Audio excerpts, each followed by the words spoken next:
FICCI IFSCA ने विश्व स्तरीय फिनटेक हब के रूप में Gujarat international finance tech city GIFT gift IFSC के विकास के उद्देश्य से सहयोग के लिए एक फ्रेमवर्क स्थापित करने हेतु समझौता ज्ञापन पर हस्ताक्षर किए हैं। मुंबई पुलिस के पूर्व आयुक्त परमवीर सिंह ने महाराष्ट्र होमगार्ड के महानिदेशक का कार्यभार संभाला। मलेशिया के ली जी जिया ने ऑल इंडिया बैडमिंटन चैंपियनशिप पुरुष वर्ग का खिताब जीत लिया है। उन्होंने फाइनल मुकाबले में डेनमार्क के विक्टर एक्सेल्सन को हराया। इंडिया लीजेंड्स ने छत्तीसगढ़ के रायपुर में शहीद वीर नारायण सिंह अंतर्राष्ट्रीय स्टेडियम में रोड सेफ्टी वर्ल्ड सीरीज़ के फाइनल में श्रीलंका लेजेंड्स को 14 रन से हराते हुए खिताब को अपने नाम कर लिया। भारतीय पैरा एथलीट सिंह राज ने संयुक्त अरब अमीरात में पैरा शूटिंग विश्व कप में स्वर्ण पदक जीत लिया है। हरियाणा के मुख्यमंत्री मनोहर लाल खट्टर ने सबका साथ सबका विकास के राज्य सरकार की प्रतिबद्धता को दोहराते हुए राज्य के सभी 22 जिलों में 1411 करोड़ रुपए की लागत से बनी विकास परियोजनाओं का उद्घाटन किया। महाराष्ट्र के अर्जुन काधे और तेलंगाना की Rashmika Bhamidipati 2020 the project tennis hard court championship में अपने अपने फाइनल जीतने के साथ नए राष्ट्रीय चैंपियन बनकर उभरे हैं। विमानन कंपनी गो एयर ने श्रीनगर से नई दिल्ली के लिए रात में पहली बार उड़ान का संचालन किया। यह उपलब्धि हासिल करने वाली भारतीय विमानन कंपनी के इतिहास में पहली एयरलाइन बन गई है।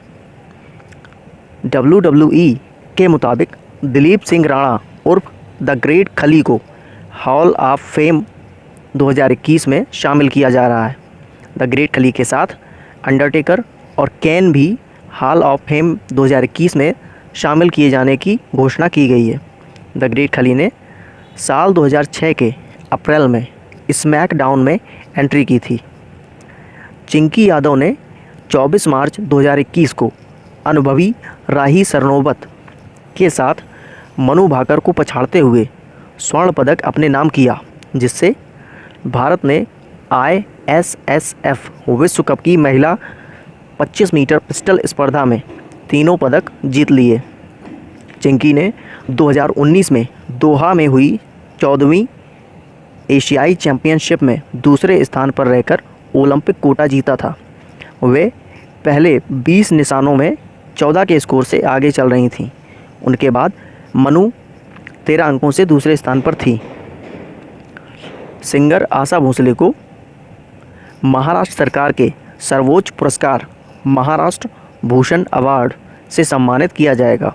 मुख्यमंत्री उद्धव ठाकरे की अध्यक्षता वाली कमेटी ने इस साल आशा भोसले को इस पुरस्कार के लिए नामित किया है।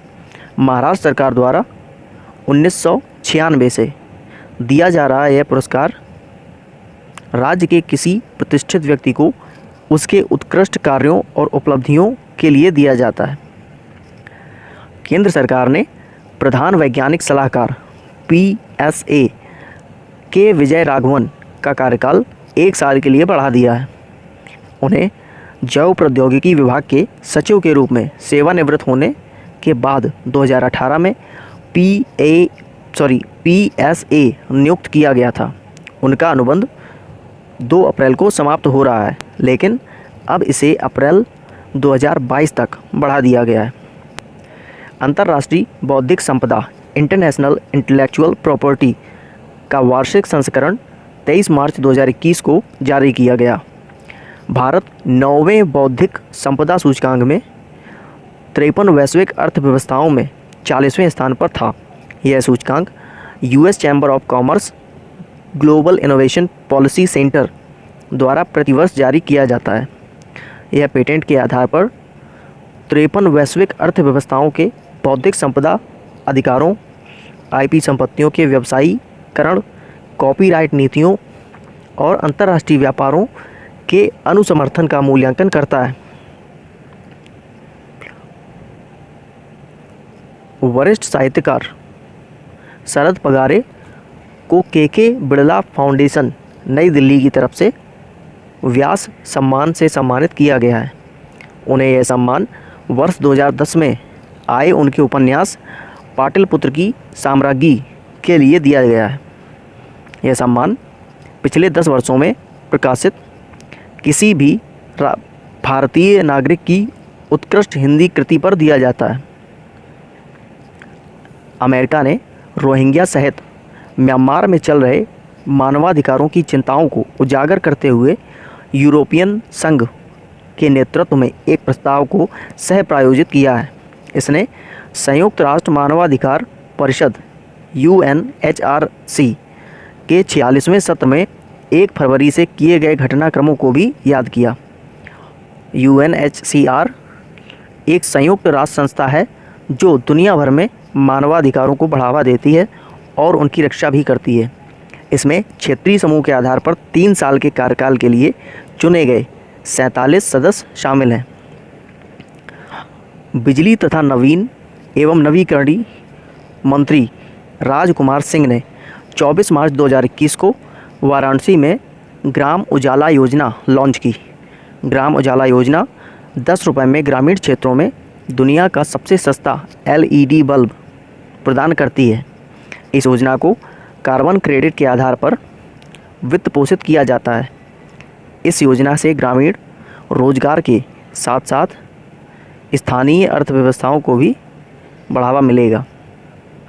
यह भारत के गांवों का भी उत्थान करेगा और जलवायु परिवर्तन शमन में योगदान देगा।